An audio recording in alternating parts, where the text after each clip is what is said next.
JEE main 2026 के जनवरी attempt में total 10 set हुए पेपर के और काइनेमेटिक्स से टोटल 8 क्वेश्चन पूछे गए सारे सेट मिला करके।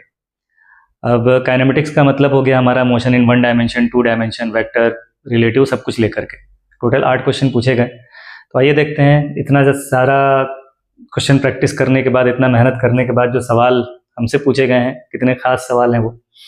तो यहाँ पर पहला क्वेश्चन दिया हुआ है कि अ paratrooper jumps from an aeroplane. एक पैराट्रूपर है जो किसी एरोप्लेन से जंप करता है।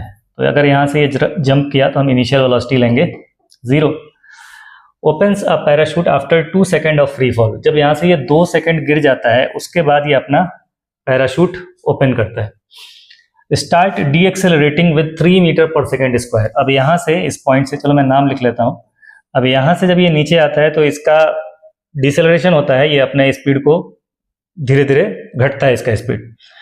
तो डिसेलरेशन होता है कितना, 3 मीटर पर सेकेंड स्क्वायर का। और फिर क्या बोल रहे हैं आगे, at 10 metre height from the ground. जब ये गिरते गिरते गिरते गिरते ग्राउंड से 10 मीटर की ऊंचाई पर पहुंचता है, ग्राउंड से 10 मीटर की ऊंचाई पर जब ये पहुंचता है तो क्या होता है, 10 metre height from the ground while descending with the help of parachute, speed of paratrooper is 5 metre per second. जब ये पैराशूट लेकर के यहाँ पर नीचे आ रहा था और ये जमीन से 10 मीटर की ऊंचाई पर था तो इसका स्पीड कितना था, 10 मीटर, कितना दिया, 5 metre per second. 5 metre per second इसका स्पीड था यहाँ पर। तो initial height of the airplane is, जहाँ से ये जंप किया है इनिशियल हाइट कितना था, इस पॉइंट को मैं सी बोल देता हूँ। और जब ये यहाँ पर ग्राउंड पे अगर आएगा तो पॉइंट डी पर आएगा, कंसीडर कर लो। तो कह रहा है कि हाइट ऑफ एरोप्लेन कितना है, मतलब हमको ये एडी डिस्टेंस पता करना है।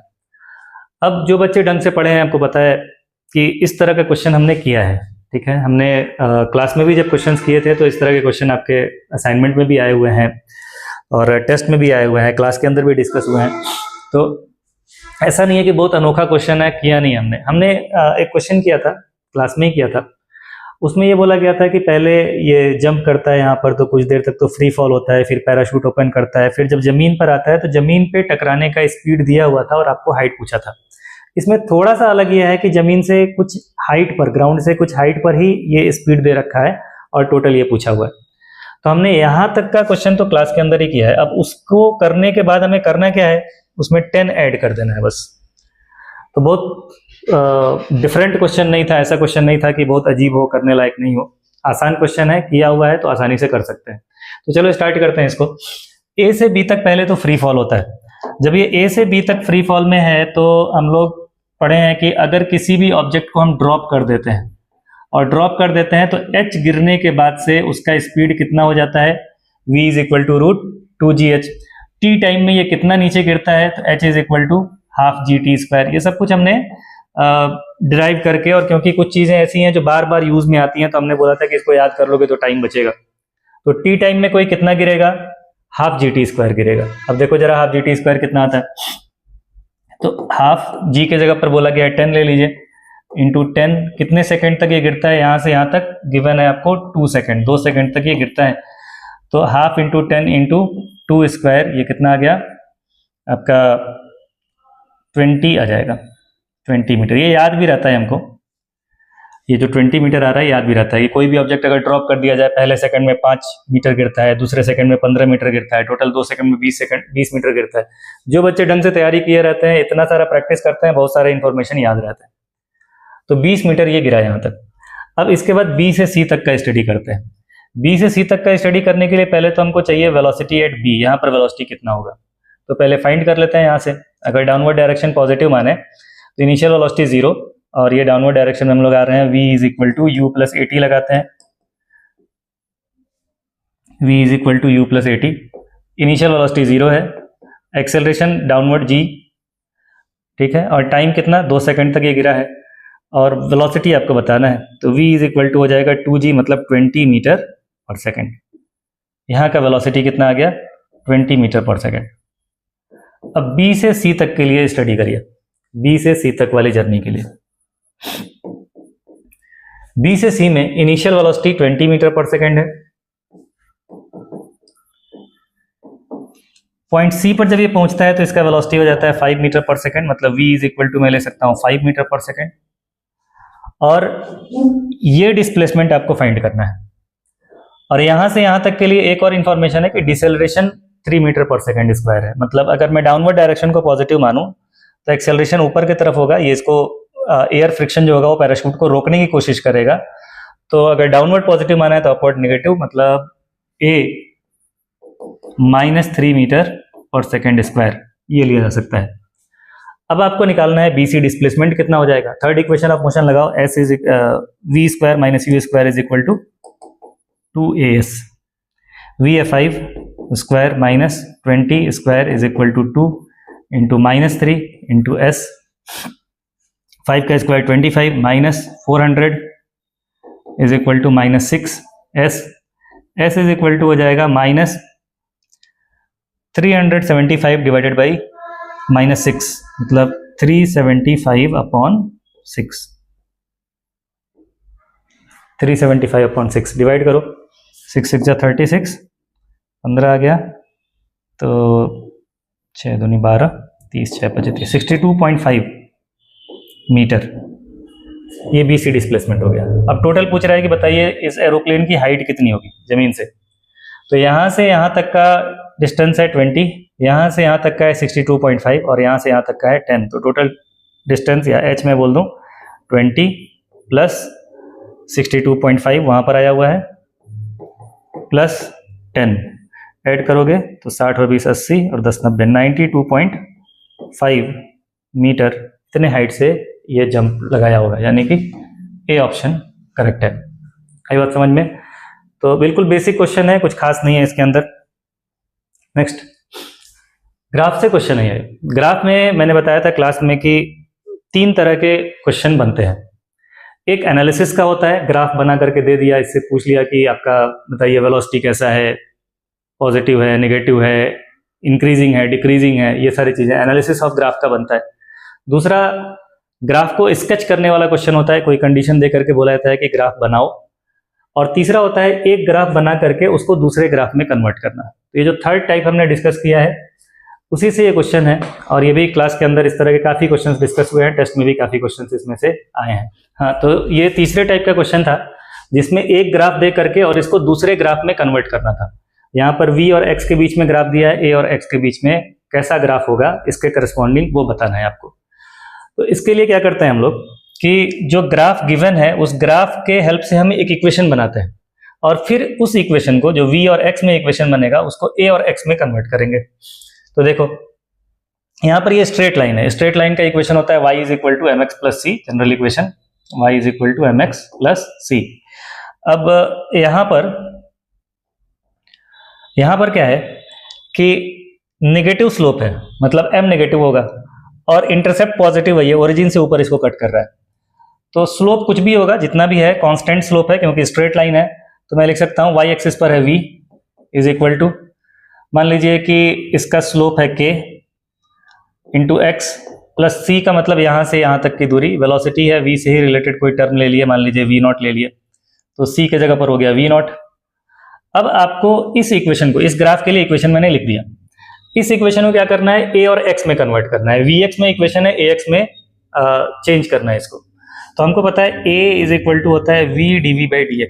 इस इक्वेशन को यूज करें, v के जगह पर लिखो minus kx plus v not, और dv बाई dx का मतलब इसको डिफरेंशिएट करें। तो जब इसको x के रेस्पेक्ट में डिफरेंशिएट करेंगे तो x का कोएफिशिएंट है यहाँ पर माइनस के, x का differentiation 1 plus v not constant है, कांस्टेंट का डिफरेंशिएशन 0, मतलब इसका डिफरेंशिएशन x के रेस्पेक्ट में सिर्फ माइनस के आएगा। अब इस माइनस के से मल्टीप्लाई करिए तो ये माइनस इंटू माइनस हो जाएगा प्लस के स्क्वायर एक्स, फिर माइनस के इंटू वी नॉट मतलब माइनस के वी नॉट, ये आ गया, ये आया है एक्सेलरेशन। अब a और x के बीच में ये इक्वेशन बना, v नॉट कांस्टेंट है, k कांस्टेंट है, ये पूरा कांस्टेंट है, a और x के बीच में ये इक्वेशन बन गया और इसके लिए ग्राफ ड्रॉ करना है। तो ये भी देखो तो लीनियर इक्वेशन है, a का भी पावर 1 है, x का भी पावर 1 है, लीनियर इक्वेशन है मतलब स्ट्रेट लाइन बनेगा। और स्ट्रेट लाइन कैसा बनेगा, x का कोफिशिएंट जो होगा वो स्लोप होगा। इसको कंपेयर करो, y is equal to mx plus c से,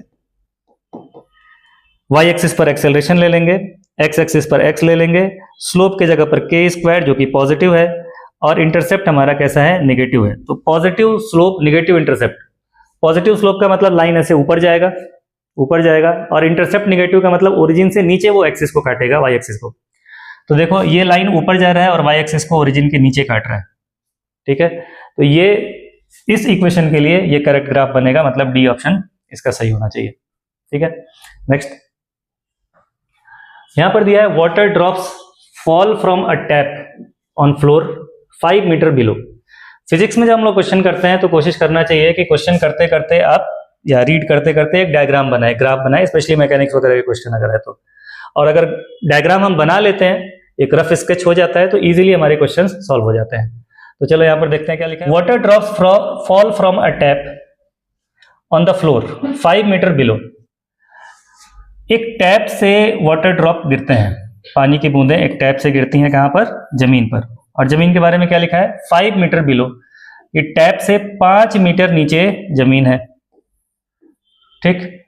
at regular interval of time, यहां से पानी टपक रहा है और रेगुलर इंटरवल पे, एक ड्रॉप गिरने के बाद से अगला ड्रॉप गिरा, फिर अगले ड्रॉप के बाद से नेक्स्ट, फिर नेक्स्ट, फिर नेक्स्ट, और 2 ड्रॉप के गिरने के बीच का जो टाइम इंटरवल है वो क्या है, कांस्टेंट है। तो रेगुलर इंटरवल पे गिरा। The first drop strikes the floor when the 6th drop begins to fall. जब पहला ड्रॉप जमीन पे गिरता है उस समय क्या होता है, 6th ड्रॉप गिरने वाला है। पहला ड्रॉप जब यहां से गिरा होगा, फिर अगला गिरा होगा, फिर अगला गिरा होगा, तो पहला वाला सबसे नीचे होना चाहिए। तो पहला ड्रॉप जब नीचे आते आते आते यहां पर गिर रहा है, उस समय हवा में कई सारे ड्रॉप हैं। तो कितने ड्रॉप होंगे हवा में, 5 ड्रॉप होंगे इसको लेकर के, और 6वां ड्रॉप गिरने वाला। ये पहला, दूसरा, तीसरा, चौथा, ज्यादा बना लिया गया, पहला, दूसरा, तीसरा, चौथा, 5वां, और 6वां ड्रॉप गिरने वाला है, ठीक है। 6th ड्रॉप यहां पर गिरने वाला है, ये बोल रहा है। The height eight which 4th drop will be from the ground. तो ये पहला है, ये दूसरा है, ये तीसरा है, ये चौथा है, तो ये 4th ड्रॉप है। तो 4th ड्रॉप जमीन से कितनी ऊंचाई पर है ये आपको बताना है। 4th ड्रॉप ग्राउंड से कितनी हाइट पर है ये बताना है। कब, at the instant when first drop strikes the ground. जब ये यहां पर जमीन पे गिर रहा है पहला ड्रॉप, तो चौथा ड्रॉप कितनी ऊंचाई पर है। आई बात समझ में। अब यहां पर एक ये जो डेटा दिया है 5 मीटर, इससे बहुत हिंट मिल जाता है हमको। हमने इतना प्रैक्टिस किया है कि धीरे धीरे याद हो ही जाता है, रटने की जरूरत नहीं पड़ती है। कि किसी भी चीज को अगर हम ड्रॉप करें तो 1 सेकंड में, पहले सेकंड में ये गिरता है 5 मीटर, फिर दूसरे सेकंड में 15 मीटर, तीसरे में 25 मीटर, ये सब याद 1:5 का रेशियो होता है, ये सब कुछ याद करके बच्चे रखते हैं। तो यहां से हमको पता चल जाता है कि 5 मीटर अगर ये गिरा है तो 1 सेकंड में गिरा होगा। तो पहला ड्रॉप 1 सेकंड में गिरा, यानी कि 1 सेकंड के अंदर यहां से कितने ड्रॉप गिर चुके हैं, 5। 1 सेकंड में अगर 5 ड्रॉप गिरे हैं और 2 ड्रॉप के गिरने के बीच का टाइम इंटरवल हमेशा कांस्टेंट रहता है, तो हम लोग 1/5 करके और इंटरवल निकाल लेते हैं, कितने इंटरवल पर ड्रॉप्स गिर रहे हैं। तो एक तो उससे हो जाता है और टाइम निकल जाता है। फिर आसानी से हम लोग देख लेते हैं कि ये 4th ड्रॉप कितना गिर चुका होगा वो निकाल लेते हैं, फिर जमीन से कितनी हाइट पर होगा ये भी निकाल लेते हैं, इजीली पड़ता है। लेकिन अगर मान लो कि कभी ये 5 मीटर ना दिया हो, 5 मीटर की जगह पर 6 मीटर दे दे, 8 मीटर दे दे, तब हम क्वेश्चन को कैसे करेंगे, उसके लिए एक मेथड आपको सीखना चाहिए। तो डायरेक्ट मैं 1 सेकंड लेकर के नहीं कर रहा हूं, वैसे भी किया जा सकता है और ज्यादा आसानी से हो जाएगा। वैसे मैं ये कह रहा हूं कि 2 ड्रॉप के गिरने के बीच का इंटरवल आप मान लीजिए n सेकंड के बाद गिरता है। पहला ड्रॉप गिरा, उसके n सेकंड बाद दूसरा ड्रॉप गिरा, उसके n सेकंड बाद तीसरा ड्रॉप गिरा। तो अगर ऐसा है तो पहला ड्रॉप हमारा गिरा होगा 0 सेकंड पर, दूसरा ड्रॉप गिरा होगा n सेकंड पर, तीसरा गिरा होगा 2n, 3n, 4n, 5n, ठीक है। गिरने के बाद जब ये यहां पर पहुंच गया है तो पहला ड्रॉप, फर्स्ट ड्रॉप हमारा 5n सेकंड नीचे गिर चुका है, 5n सेकंड तक गिर चुका है। और ये सेकंड ड्रॉप होगा जो 4n सेकंड तक गिरा होगा, थर्ड ड्रॉप 3n सेकंड तक, ये 6th ड्रॉप गिरने वाला है। अभी ये गिरा नहीं है, बस ये यहीं पर अटका हुआ है, अभी ये गिरने वाला है। तो हमें 4th ड्रॉप के बारे में बताना है। तो पहली चीज कि जो हमारा फर्स्ट ड्रॉप है इसके लिए टाइम कितना है, t = 5m। t टाइम में कोई कितना गिरता है, h = ½ gt², मतलब ½ × g × 5n²। इसको सॉल्व करें, h कितना है 5 मीटर = ½ g के जगह पर दिया गया है 10 इंटू g को छोड़ ही दो, वैल्यू भी ना पुट करो, जो भी दिया है, g × 5 का स्क्वायर करेंगे तो 25n², ये हो जाता है। यहां से n² की वैल्यू आ जाएगी हमारी ये n square is equal to 5 से 25 को काट दीजिए 5 टाइम्स में 2/5g। ठीक है, ये एन स्क्वायर की वैल्यू आ गई। अब हमको किसके बारे में पूछा जा रहा है? चौथे ड्रॉप के बारे में। चौथा ड्रॉप कितना गिरा है? 2n सेकेंड तक। तो चौथे ड्रॉप के लिए फिर से हम लिखें कि अगर 2n सेकेंड तक गिरा तो t सेकेंड में कितना गिर जाता है? Half g t square. तो 2n सेकेंड में कितना गिर जाएगा? हाफ इंटू जी इंटू 2n स्क्वायर। 2n का स्क्वायर करोगे 4n स्क्वायर हो जाएगा, मतलब हाफ जी इंटू 4n स्क्वायर। ये 4 2 से कैंसिल हो जाएगा तो 2gn स्क्वायर ही आ गया is equal to 2gn square की जगह पर क्या लिख लेंगे हम लोग? 2/5g। 2/5g तो ये कैंसिल हो गया, कितना आ गया? 4/5। तो 4/5 मीटर ये हमारा चौथा ड्रॉप गिर चुका होगा, यहां से 4/5 मीटर गिर चुका होगा। हमसे क्या पूछा जा रहा है? ग्राउंड से हाइट। अगर ऊपर से हाइट 4/5 है तो नीचे से हाइट कितना? अगर ऊपर से 4/5 है तो नीचे से कितना होगा? 5 माइनस 4/5 कितना आ जाएगा? 25 माइनस 4 21/5। तो 5 4 जा 20, 5 2 जा 10, 4.2 आ जाएगा आंसर इसका। 4.2 आई बात समझ में? तो अगर ये मेथड यूज करोगे तो इससे किसी भी इंटरवल पे कर सकते हो, फिर आपको 5 मीटर वाला याद करने की जरूरत नहीं है। रेगुलर इंटरवल पे गिर रहा है, एक ड्रॉप गिरने के n सेकंड बाद दूसरा ड्रॉप गिरा है, फिर अगले n सेकंड के बाद तीसरा ड्रॉप गिरा है। ठीक है, बैठा दीजिए, बोल दीजिए यार। नेक्स्ट ये क्वेश्चन देखिए, इसमें कह रहा है a particle starts moving from time t is equal to 0 and its coordinates are given as x is equal to 4t cube minus 3t। x is equal to 4t cube minus 3t। और इसके motion के बारे में ये ABCD 5 statement दिए हुए हैं और एक से ज़्यादा स्टेटमेंट सही है, यहाँ पर देख करके लग रहा है एक से ज़्यादा स्टेटमेंट सही है। तो हमको चेक करना है। तो एक तो तरीका ये है कि मैं 1 बाई 1 चेक करूं, और दूसरा तरीका थोड़ा अगर स्मार्ट देखें, अगर मैं ए चेक भी कर लेता हूं तो ए इसमें भी है, इसमें भी है, इसमें भी है, 3 जगह पर है। हमें कोशिश करना चाहिए कि ऐसा स्टेटमेंट के करेक्शन के बारे में हम ध्यान दें, ऐसे स्टेटमेंट को चेक करें जो कम से कम बार रिपीट हुआ हो। तो यहाँ पर देखें तो ए 3 बार रिपीट हुआ है, बी 1 बार रिपीट हुआ है। रिपीट क्या हुआ है? मतलब एक ही बार है। और ई जो है, ई भी एक ही बार है। तो हम बी को चेक करते हैं, अगर बी सही हो गया तो ये वाला सही हो जाएगा, ठीक है। और अगर ई सही हो गया तो ये वाला सही हो गया। तो पहले मैं बी और ई को ही चेक करूंगा ताकि थोड़ा समय बचे। आप एग्जाम में कैसे करेंगे उसके लिए थोड़ा सा स्मार्टली सोचना चाहिए। जब ज्यादा स्टेटमेंट हो तो किस तरह से, कहां से स्टार्ट करना है। तो बी पर ही मैं पहले फोकस करता हूं। ये बोल रहा था particle is 1 unit away from the origin at its turning point. जब कोई मोशन हो रहा हो और टर्निंग पॉइंट की बात हो रही हो, तो टर्निंग पॉइंट का मतलब चलता हुआ ऑब्जेक्ट कब टर्न होगा? टर्न होने से पहले। स्ट्रेट लाइन मोशन है, पहले तो एक्स एक्सिस के डायरेक्शन में चल रही है। अगर ये प्लस एक्स की तरफ जा रहा है तो पहले रुकेगा, रुकने के बाद फिर माइनस एक्स की तरफ जाएगा। अगर ये माइनस एक्स की तरफ पहले जा रहा होगा तो पहले रुकेगा, रुकने के बाद फिर प्लस एक्स की तरफ जाएगा। मतलब अगर टर्न होना है तो टर्न होने के लिए रुकना जरूरी है। अगर टर्न होना है तो टर्न होने से पहले क्या करना पड़ेगा? रुकना पड़ेगा। रुकने का मतलब कि वेलोसिटी 0 होना पड़ेगा। तो ये x दिया है, x के हेल्प से आप v निकालो। पहले v कितना हो जाएगा? v is equal to dx by dt। ये डिफरेंशिएट करोगे तो आ जाएगा 3 4 जा 12 t स्क्वायर माइनस 3, ठीक है। जब वो टर्न होगा, टर्निंग पॉइंट पे वेलोसिटी 0, जब वेलोसिटी 0 करेंगे मतलब 12 t square minus 3 is equal to 0 करेंगे तो t square is equal to आ जाएगा 3/12 मतलब 1/4, या t इज इक्वल टू आ जाएगा 1/2। तो 1/2 सेकेंड पर ये रुकेगा, और जब ये 1/2 सेकेंड पर रुकेगा उसी समय वो टर्न होगा। तो जब ये टर्निंग पॉइंट पर पहुंचेगा तो टर्निंग पॉइंट तक पहुंचने के बाद ये ओरिजिन से कितनी दूरी पर होगा, मतलब इसका x कोऑर्डिनेट कितना होगा। तो x कोऑर्डिनेट निकालने के लिए t की जगह पर 1/2 पुट करें। यहाँ पर x is equal to 4 into 1/2 का क्यूब, 1/2 का क्यूब मतलब 1/8 माइनस 3/2। तो ये हो गया 1/2 माइनस 3/2 मतलब -1। तो पोजीशन कहाँ है? जब ये टर्निंग पॉइंट पर पहुंचता है तो इसका पोजीशन है x इज इक्वल टू -1, मतलब ओरिजिन से, ये जहां पर भी इसका ओरिजिन होगा, ओरिजिन से 1 मीटर के डिस्टेंस पर ही होना चाहिए। -1 पर आकर के ये टर्न करता है, तो ओरिजिन से 1 मीटर के डिस्टेंस पर ही होना चाहिए। कब? टर्निंग पॉइंट पर। तो ये वही तो लिखा हुआ है, 1 unit away from the origin at its turning point, मतलब स्टेटमेंट बी करेक्ट है। और स्टेटमेंट बी है किसमें? सिर्फ बी ऑप्शन में। तो आप यहां पर क्वेश्चन सॉल्व कर लिए, हो गया। लेकिन और भी स्टेटमेंट्स हैं, उनको भी अगर चेक करना चाहो तो चेक कर सकते हो। जैसे particle returns to its original position at 0.866 units, ये अपने ओरिजिनल पोजीशन पर कितने टाइम पर आता है, ये तो आपने समझ लिया। मैं इसको इरेज कर देता हूं। कहा जा रहा है कि अपने ओरिजिनल पोजीशन पर 866 पर आता है, मतलब जहां से ये चलना शुरू किया था वहां पर कब आएगा।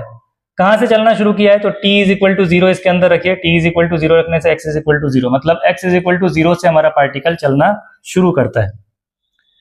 x इज इक्वल टू 0 से पार्टिकल हमारा चलना शुरू करता है। तो दोबारा कब 0 होगा? दोबारा कब 0 होगा? जब ये 0 से चलना शुरू किया और अगर मान लो ये इधर गया तो इधर से घूम के कभी ना कभी तो आएगा ना। तो जब भी अपने इनिशियल पॉइंट पर पहुंचेगा तो दोबारा x क्या हो जाएगा? 0। x को 0 करो, मतलब 4t³ माइनस 3t, इसको 0 करिए, ये 0 होगा तो 4t² minus 3 is equal to 0। तो यहाँ से t के दो वैल्यूज आ जाएंगे, एक t इज इक्वल टू 0 जो कि ऑब्वियसली है ही, और दूसरा 4t³ minus 3 is equal to 0 करेंगे, sorry 4t² minus 3 is equal to, square नहीं है क्यूब है,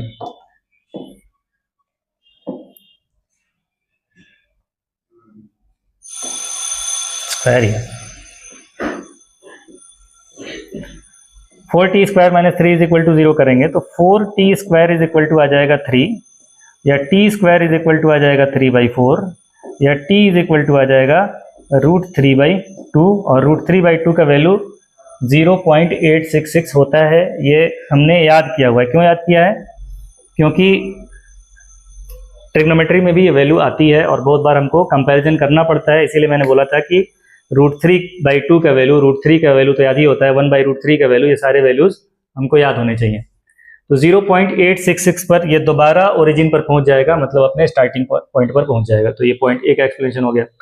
ऐसे ही सी देखिए, acceleration of the particle is non negative. तो एक्सेलरेशन निकालना है तो एक बार डिफरेंशिएट करके वेलोसिटी निकाला गया था अभी थोड़ी देर पहले, तो इसको एक बार डिफरेंशिएट करेंगे तो v इज इक्वल टू आ जाएगा 12t² माइनस 3, और एक बार और डिफरेंशिएट करें तो a इज इक्वल टू आ जाएगा 24t माइनस 0। अब t का कोई भी पॉजिटिव वैल्यू रखोगे तो एक्सेलरेशन पॉजिटिव ही आएगा। तो थर्ड वाले में बोला गया acceleration of the particle is non negative, ये भी सही है। अब डी वाले में देखो, particle is 0.5 unit away from the origin at turning point. तो अगर ये बी सही है तो डी तो अपने आप ही गलत हो गया, ठीक है। और ई वाले में क्या बोल रहा है? Particle never returns back as acceleration is non negative, कि एक्सेलरेशन पॉजिटिव है इसलिए कभी वापस नहीं आएगा। लेकिन एक्सेलरेशन पॉजिटिव होने के साथ आप देखेंगे कि इनिशियल वेलोसिटी भी इसका नेगेटिव होगा। तो अगर इनिशियल वेलोसिटी नेगेटिव है और एक्सेलरेशन पॉजिटिव है, मतलब मोशन इधर हो रहा है, मोशन आपका हो रहा है इस डायरेक्शन में और फोर्स लग रहा है इस डायरेक्शन में, तो कभी ना कभी तो लौट के आना ही आना है, ठीक है। तो पॉजिटिव एक्सेलरेशन होना इस चीज की गारंटी नहीं है कि लौटेगा नहीं। अगर नेगेटिव वेलोसिटी है, पॉजिटिव एक्सेलरेशन है, तो वो रुकेगा और रुकने के बाद से लौटेगा भी। तो ये क्वेश्चन रहा। नेक्स्ट, ये हम लोग 2D में आ गए। अब रिवर बोट प्रॉब्लम देखो आ गया, लिखा है river of width 200 metre. Question पढ़ो और साथ में ड्रॉ करते जाओ कि एक रिवर है, रिवर की चौड़ाई कितनी है? 200 metre, is flowing from west to east with speed 18 kilometre per hour. तो इस तरफ रिवर का फ्लो हो रहा है, कंसीडर कर लीजिए direction 18 kilometre per hour. A boat moving with speed 36 kilometre per hour in still water is made to travel 1 round trip bank to bank of the river. एक बोट है, इस boat को bank to bank चलाना है और लौट करके फिर राउंड ट्रिप में आना है। तो अगर बैंक टू बैंक चलाना है, मतलब यहां से इस किनारे से इस किनारे जाएगा, फिर इस किनारे से लौट करके यहां पर आएगा। और क्या बोला है? Minimum time taken by the boat for this journey, कम से कम टाइम चाहिए इसको अपने जगह पर लौटने के लिए। तो अगर मिनिमम टाइम चाहिए हमें, तो हमें पता है कि जब कम से कम समय में रिवर को क्रॉस करना होता है तो जो बोटमैन होता है, बोटमैन को क्या करना होता है, बोटमैन को अपने टारगेट के ऊपर फोकस करना होता है। मतलब उसको बिना कुछ सोचे समझे अपोजिट बैंक की तरफ चलना होता है। अगर बिना कुछ सोचे समझे अपोजिट बैंक को निशाना साधेगा वो, तो वो कम से कम टाइम में पहुंचेगा, और ज्यादा दिमाग लगाएगा तो टाइम बढ़ जाएगा। तो अपने टारगेट के ऊपर फोकस करिए, कम से कम समय में टारगेट अचीव करेंगे। तो इस तरफ चलना पड़ेगा बोट को अपोजिट बैंक तक पहुंचने के लिए, लेकिन नदी इसको कुछ बहा ले जाएगा। ठीक है, और क्या पूछ रहा है इसमें, and displacement along the river bank. जब ये इस राउंड ट्रिप में जाएगा तो डिस्प्लेसमेंट क्या होगा, तो पहले तो इसको जाना है इस पार, तो ये इस तरफ जाने के लिए कोशिश करेगा, नदी इसको बहा करके आगे लेके चला जाएगा। फिर वापसी में भी वही करेगा कि ये इस तरफ आने की कोशिश करेगा, लेकिन नदी इसको बहा करके इधर लेकर के जाएगा। तो टोटल डिस्प्लेसमेंट यहां से लेकर के यहां तक का, ये डिस्प्लेसमेंट कितना है ये बताना है आपको, और कितना टाइम लगा ये बताना है। तो देखो, इसको मोशन इन 2D में हमने पढ़ा है, और 2D में हम क्या बोलते थे कि एक्स डायरेक्शन के सारे कंपोनेंट्स बनाइए, वाई डायरेक्शन के सारे कंपोनेंट्स लीजिए। एक्स डायरेक्शन में अलग मोशन की स्टडी करिए, वाई डायरेक्शन में अलग मोशन की स्टडी करिए। और प्रिंसिपल ऑफ फिजिकल इंडिपेंडेंसी पढ़ा था हमने कि एक डायरेक्शन का मोशन दूसरे डायरेक्शन के मोशन से इंडिपेंडेंट है। तो देखो यहाँ पर ये जो 18 किलोमीटर पर आवर है रिवर का स्पीड, यही एक्स डायरेक्शन का टोटल स्पीड है, और इसका स्पीड कितना दिया हुआ है बोट का, 36 किलोमीटर पर आवर। ये वाई डायरेक्शन का टोटल स्पीड है। और ऑप्शन भी देख लेते हैं, ऑप्शन सेकंड में और मीटर में दिया हुआ है, मतलब इसको किलोमीटर पर आवर को मीटर में कन्वर्ट करना पड़ेगा। ये 18 इंटू 5/18 कर देंगे, कितना हो जाएगा 5 मीटर पर सेकंड। और अगर ये 5 है तो 18 का 2 गुना 36 है, तो 5 का 2 गुना 10 मीटर पर सेकंड से हमारा बोट चल रहा है। अब देखिए वाई डायरेक्शन में अगर मैं लिखूं तो वाई डायरेक्शन में डिस्प्लेसमेंट होना है 200, और वाई डायरेक्शन का स्पीड कितना है 10 मीटर पर सेकंड। ठीक है, 10 मीटर पर सेकंड, और टाइम निकालना है आपको, तो time is equal to distance upon speed. तो 200 divided by 10 is equal to 20 second. Uniform motion है, 20 सेकंड समय लगा यहां से यहां तक जाने में। अगर यहां से यहां तक जाने में 20 सेकंड लगा तो फिर वापस आने में भी 20 सेकंड लगेगा। तो टोटल टाइम कितना हो जाएगा, टोटल टाइम हो जाएगा 2t के बराबर, मतलब 20 इंटू 2 40 सेकेंड टोटल टाइम लगेगा यहां से जा करके और फिर वापस आने में। तो 40 सेकेंड कहां पर है, 2 ऑप्शन में 40, 3 ऑप्शन में 40 सेकेंड है। अब निकालना है आपको कि कितना ये बह के आगे चला जाएगा, कितना बह के आगे चला जाएगा। तो यहां से यहां तक जब ये रिवर को क्रॉस कर रहा है उतने में कितना बह के चला जाएगा, पहले ये निकाल लेते हैं। इसको निकालने के लिए डिस्टेंस एक्स डायरेक्शन का डिस्टेंस, एक्स डायरेक्शन का speed 5 metre per second x direction का स्पीड, और टाइम कितना लगा 20 सेकेंड। तो 5 इंटू 20 कितना आ जाएगा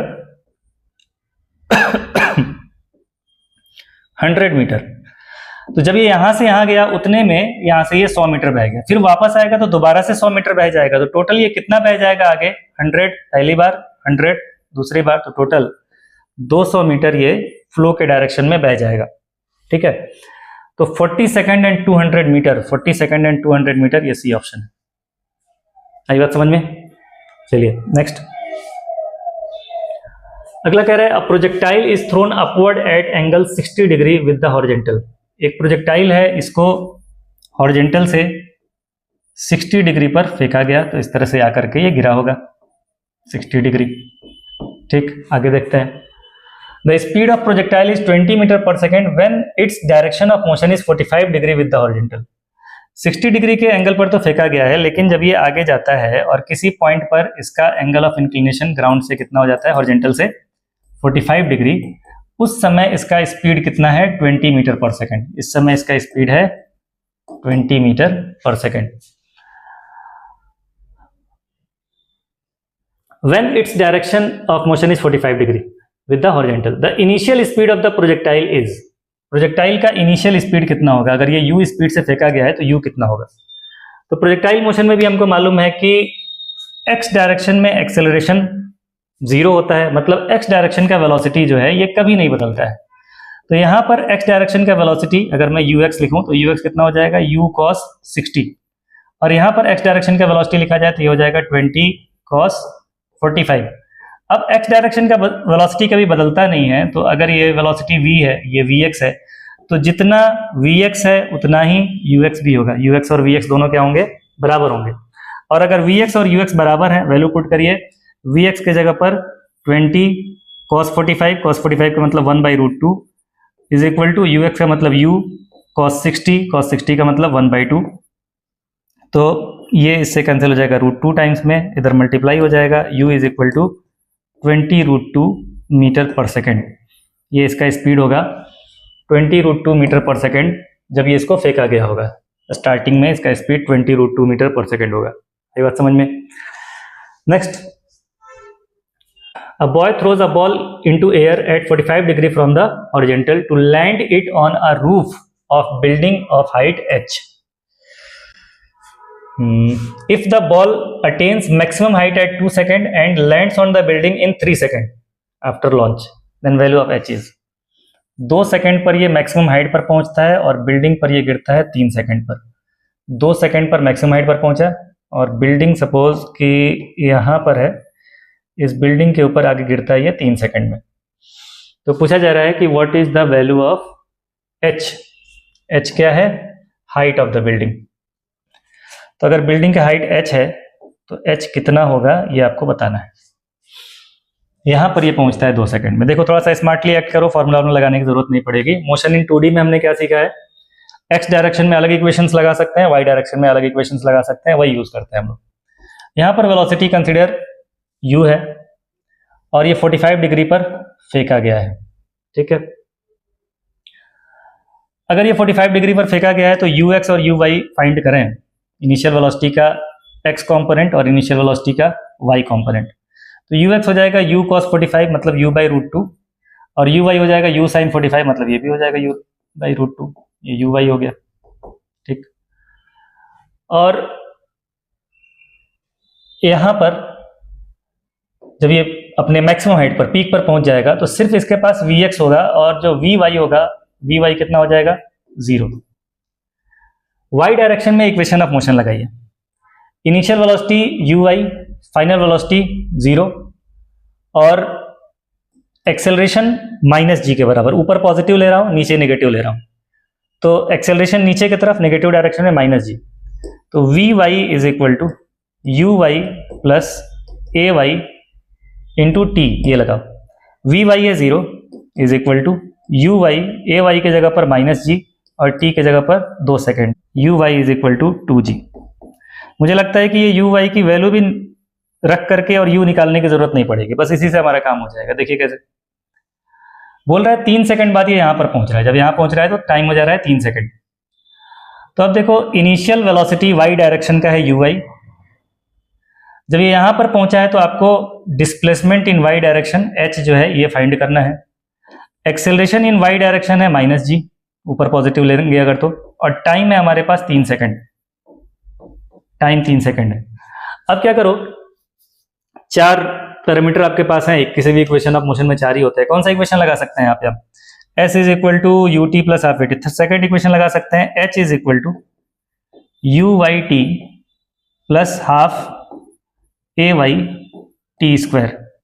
h फाइंड करना है आपको, यू वाई आपने फाइंड कर लिया, कितना है 2g, इंटू टाइम कितना लग रहा है 3 second, plus half a Y के जगह पर -g इंटू टी स्क्वायर मतलब 3 का स्क्वायर।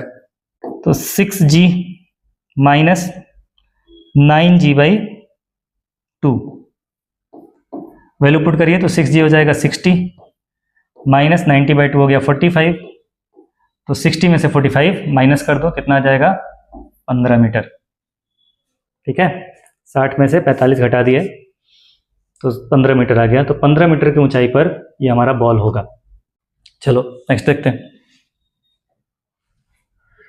अगला ये सवाल है, इसमें कहा जा रहा है कि a bead P is sliding on a frictionless semi circular string ACB। तो इसको, ये P है बीड, ACB इस वाला जो पाथ, ये वाला जो पाथ है ACB पर ये स्लाइड करता है और इसके बारे में बोला है कि स्ट्रिंग है ये, and it is at point S at t is equal to 0। मतलब यहीं से चलना ये शुरू किया है t इज इक्वल टू 0 से। At this instant horizontal component of its velocity is v। जब ये यहाँ पर था तो इसका हॉरिजेंटल कंपोनेंट ऑफ वेलोसिटी है v। Another bead q of same mass as p is ejected from point a at t is equal to 0। एक और बीड है यहाँ पर t इज इक्वल टू 0 पर इसको चलाया गया along horizontal string AB with speed v। ये भी v स्पीड से AB की तरफ चला है और ये भी स्ट्रिंग ही दिया हुआ है। Friction between beads and respective strings may be neglected in both cases. Let TP and TQ be the respective times taken by beads P and Q to reach point B। Then relation between TP and TQ is, TP TQ में कौन बड़ा होगा, बराबर होगा, क्या होगा, ये बताना है। इस तरह का एक क्वेश्चन हमने किया है PYQ में। वहां पर ये रॉड हुआ करता था और ये रिंग हुआ करता था, मतलब दोनों, ये ऐसा नहीं था कि उसका शेप चेंज हो सकता है। स्ट्रिंग के अंदर क्या होता है कि स्ट्रिंग का शेप चेंज भी हो सकता है। यहाँ पर तो ये टाइट है तो खैर नहीं चेंज होगा, लेकिन ये तो लूज है और जब हम स्ट्रिंग को लटकाएंगे भी तो थोड़ा सा शेप वगैरह का चक्कर रहेगा। तो जब रॉड के लिए हमने किया था तो ऐसे देखते थे कि एक रॉड है, इसके ऊपर बीड एक स्लाइड किया गया, ये क्वेश्चन किया गया था, एक बीड है इसके ऊपर स्लाइड किया गया और एक बीड को इसके ऊपर स्लाइड किया गया। तो जब ये बीड स्लाइड करेगा तो ये पीछे की तरफ, मतलब ये रेडियली आउटवर्ड भागने की कोशिश करेगा। जब ये रेडियली आउटवर्ड भागने की कोशिश करेगा तो इस रिंग को इस तरफ दबाएगा, तो रिंग क्या करेगा, नॉर्मल रिएक्शन इधर लगाएगा। तो इस नॉर्मल रिएक्शन के कंपोनेंट आएंगे। तो एक कंपोनेंट इस तरफ आएगा जो इसके हॉरिजेंटल वेलोसिटी को बढ़ाएगा, और जब हॉरिजेंटल वेलोसिटी को बढ़ाएगा तो बिल्कुल अगर बराबर भी स्पीड से चलना शुरू किए हो तो भी इसका हॉरिजेंटल वेलोसिटी धीरे धीरे बढ़ते जाएगा। यहाँ से लेकर के यहाँ तक इसका हॉरिजेंटल वेलोसिटी अगर पहले v था तो v से ज़्यादा होगा, फिर यहाँ से यहाँ तक घटेगा। जब घटेगा भी तो क्योंकि पहले बढ़ चुका है तो घटते घटते भी वो पहले के ही बराबर होगा। तो इस केस में क्या था कि हॉरिजेंटल वेलोसिटी हमेशा ज़्यादा होता था ये नीचे वाले रिंग का या बीड का, जो भी कहना है, इसका हॉरिजेंटल वेलोसिटी इस वाले से ज़्यादा हो जाता था, ऑटोमेटिक वो g की वजह से ज़्यादा हो जाता था। तो जब ज़्यादा वेलोसिटी है, डिस्टेंस सेम है, तो जल्दी तय कर लेगा, तो नीचे वाला जल्दी पहुंचता था ऊपर वाले से। अब इस सवाल में स्ट्रिंग बोल दिया है एक, तो स्ट्रिंग का शेप जब ये चलेगा तो फिक्स नहीं रह सकता है, और अगर ये स्ट्रिंग स्लैक है और ये इस तरह से चेंज होता है तो कॉम्प्लिकेशंस बढ़ जाएंगे। यहाँ पर अगर इस सवाल के हिसाब से देखें तब तो नीचे वाले को कम समय लगना चाहिए, मतलब ये हो जाएगा। और अगर वेलोसिटी को कांस्टेंट रखना है तो इसमें ये भी नहीं बोला गया है कि वेलोसिटी को थ्रू आउट द जर्नी हम लोग कांस्टेंट ही रख रहे हैं, क्योंकि अगर कांस्टेंट रखना होता तो इसको मैनुअली खिसकाया जाता। सवाल को देख करके कहीं पर मैनुअल भी नहीं लग रहा है, थोड़ा सा कंट्रोवर्शियल है क्वेश्चन ये, कहीं पर ये भी नहीं लग रहा है कि मैनुअली इसको खिसकाया जा रहा है। यहाँ पर बोला गया है कि sliding, a bead P is sliding on frictionless semi circular string. अब बीड P इज स्लाइडेड, अगर ऐसे लिखा होता मतलब हम पकड़ के उसको स्लाइड करा रहे हैं, तो ये केस भी नहीं है यहाँ पर, ये केस भी यहाँ पर नहीं है कि हम मैनुअली इसको स्लाइड करा रहे हो। तो इसी वजह से थोड़ा सा कंट्रोवर्सी है इस क्वेश्चन में कि आखिर कैसे इसका शेप ये बना रहेगा और कैसे ये वेलोसिटी चेंज होंगे या नहीं होंगे। अगर हम मान लें कि किसी तरह से इसका शेप बना हुआ है और ये वर्टिकल प्लेन में है, जिस तरह से हमने क्वेश्चन किया था प्रैक्टिस करते समय, तो अगर ये वर्टिकल प्लेन में रहेगा तो ये स्लाइड करके और आगे जाएगा, ये नीचे वाला टाइम ऑब्वियसली ऊपर वाले से कम हो जाएगा, तो ये ऑप्शन ए सही हो जाएगा। अगर इसके शेप को मेंटेन रखा जाए और मैनुअली खिसकाया जाए, मैनुअली अगर खिसकाएंगे तो ये वेलोसिटी सेम रहेगा, ये चेंज नहीं होगा। और अगर ये चेंज नहीं होगा तो इसको हॉरिजेंटल डिस्टेंस ट्रेवल करना है सिर्फ इतना, इस वाले को, और इसको हॉरिजेंटल डिस्टेंस ट्रेवल करना है ज़्यादा। स्पीड दोनों का हॉरिजेंटल सेम है, अगर हॉरिजेंटल डिस्टेंस इसका ज़्यादा है और स्पीड इसके बराबर ही है तो सेम स्पीड से ज़्यादा डिस्टेंस ट्रेवल करने के लिए ज़्यादा समय भी लेना पड़ेगा। तो ये टाइम ज़्यादा होना चाहिए, ये टाइम कम होना चाहिए, तो उससे भी यही ऑप्शन आएगा। ठीक है, तो इस क्वेश्चन में थोड़ा सा और क्लियर करना चाहिए था, उतना ज़्यादा क्लियर नहीं है, थोड़ा सा कंट्रोवर्शियल क्वेश्चन है। अगर इसको आप ये माने कि रिंग है, स्ट्रिंग की जगह पर अगर रिंग मान लें, सेमी सर्कुलर रिंग, और उसको रॉड मान लें, तब ये ए ऑप्शन आ जाएगा। अगर ये मान लें कि इसका शेप चेंज नहीं होगा, ये शेप मेंटेन रहेगा, वेलोसिटी मेंटेन रहेगा, तो भी ए ऑप्शन आएगा। और अगर स्ट्रिंग मान करके करेंगे तो फिर बहुत ज़्यादा कॉम्प्लिकेशन हो जाएगा, ये स्ट्रिंग के स्लैक होने का भी चांस है। एक चांस ये भी बताया जाता है कि हो सकता है कि ये यहाँ से चले यहाँ पर पहुंचे ही नहीं, लेकिन क्वेश्चन के अंदर अगर कभी बोल दिया कि ये पॉइंट बी पर पहुंच रहा है तो हमको मानना पड़ेगा कि इसके पास सफिशिएंट काइनेटिक एनर्जी था जिससे कि वहां तक पहुंच रहा है।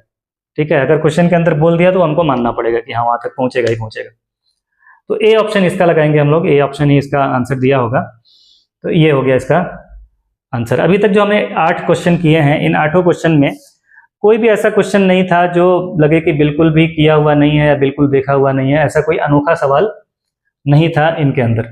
ठीक है, सारे क्वेश्चंस हमारे ठीक ठाक किए हुए थे और प्रैक्टिस किए हुए थे, उससे मिलते जुलते ही सवाल आए हैं। तो काफ़ी इजी क्वेश्चंस उठाए गए हैं पूरे सभी सेट के अंदर अगर मिला करके देखा जाए, जो भी काइनेमेटिक्स से क्वेश्चन आए। काइनेमेटिक्स से कम क्वेश्चन देख करके परेशान नहीं होना है कि इतना ज़्यादा काइनेमेटिक्स हम पढ़ते हैं और उसके बाद क्वेश्चन कम आता है। काइनेमेटिक्स का यूज़ पूरे फिजिक्स में, जिसको काइनेमेटिक्स आता है उसको पूरा फिजिक्स आएगा, नहीं आता है तो पूरा फिजिक्स नहीं आएगा। तो उसके ऊपर जो हम लोग मेहनत करते हैं काइनेमेटिक्स के ऊपर, वो पूरे फिजिक्स के सभी चैप्टर्स में रिफ्लेक्ट होंगे। ठीक है, परेशान होने की जरूरत नहीं है यहाँ पर। चलिए ठीक है।